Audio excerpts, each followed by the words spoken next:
Listen, there was some speculation to that about Jay, being involved with drugs. There was definitely that came up. And possibly somebody in the Midwest, yes, definitely came up. Any idea who Uncle is?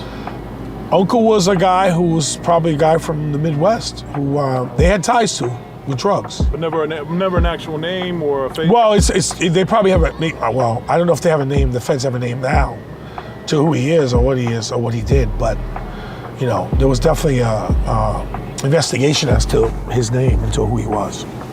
Right. They said he had ties. They said, I think somebody had ties to BMF. Right, there's an the Black article Mafia family. Right, there's an article that came out that says there's a witness. I don't know how credible they are. This could be just a talk, or it could be, real. But what are the chances that JMJ was dealing with a BFF member? I mean, anything is possible back then. I don't know on my end for that to be true or not, that he was involved with BMF. I'm sure something when he came out back then, but I don't, the case took a different direction as it went on, and I retired and the other detectives took it over. So there was definitely a drug component.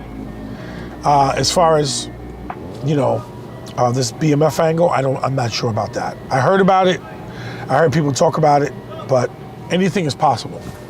But it's not something that you came across to you? And not in the beginning, but it could be out here later on, because remember... It could just be rumor. Right. Well, these other detectives took the case over, and they were able to arrest, Ronald Tennard Washington and Little D.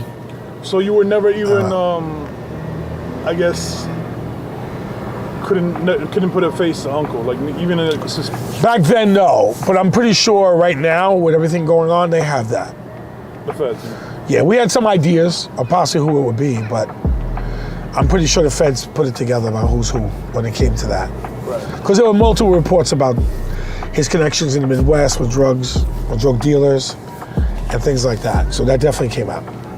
He was, and I believe there was already an investigation going on JMJ. That probably was so, because of these guys and their drug angles. Remember, when these guys get involved with drugs and you travel from one state to another, now it goes back to what I was telling you before about interstate commerce. When they go back and they move things and do things or purchase things and things like that, they're moving from one state to another. So that's definitely federal jurisdiction. Because if you're going to a state, like in New York State, you're in New York State. But if you travel from New York to New Jersey, now you're in another state. Committing a crime or committing an act that falls under the RICO or the CCE, or even like you saw Pusheisty, one of the Hobbs Acts, right. For firearms. Now, I know this is going to go to trial, and I believe you're going to be involved in some type of way. That's going to happen.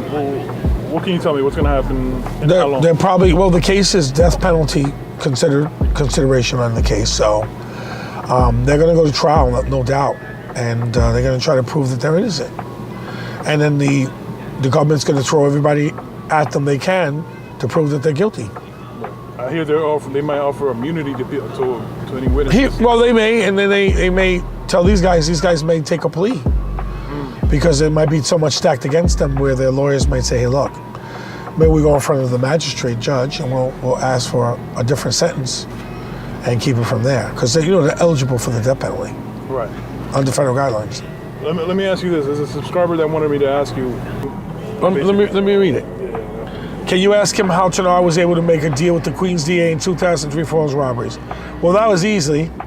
When he implicated Big D and Little D, and calls Curtis Schoon and some of Tennard's former inmates, who on Twitter has said he's supposed to get life, but he made a deal for 17 years.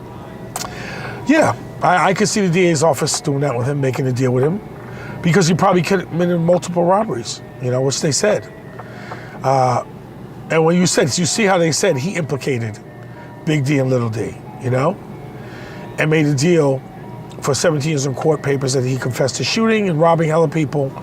And a journalist who did a piece on him in 2003 said the Queens DA told him he was supposed to be released into witness protection and then suddenly got arrested. And many point to his deal being related to a possible RICO case. Well, if you remember with Tennard, there was all the thing with Stretch, where his girlfriend testified in his case, where she gave up the murder of Stretch, which was one of Tupac's guys. Right. And they implicated Tenard in that. So there was a lot that Tenard was involved with. Right. There was no way he was going to get out or walk with all the stuff that all the crimes that he committed. So, Exactly. you know, they definitely kept him in jail. Right. Now there's